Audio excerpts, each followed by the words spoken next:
Hello momo bros, అంత బాగున్నారా? బాగుంటారులేండి.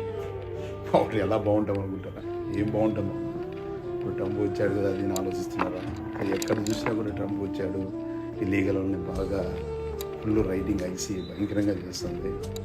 So Trump అంటే rules, you have to follow rules. మన ఇమిగ్రేషన్స్ కాబట్టి you have to follow the rules at any cost.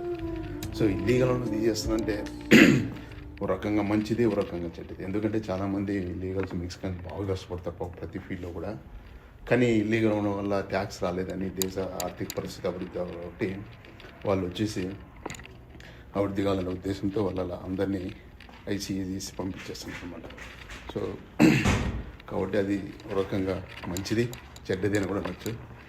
So anyhow, so ఇవన్నీ మనం we have to bear, అంటే rules అనేవి ఉండడం చాలా ఇంపార్టెంట్. లీగల్గా ట్యాక్స్ కట్టి వాళ్ళు ఫీల్ అవుతారు కదా. సో కాబట్టి వీ హ్యావ్ టు బేర్.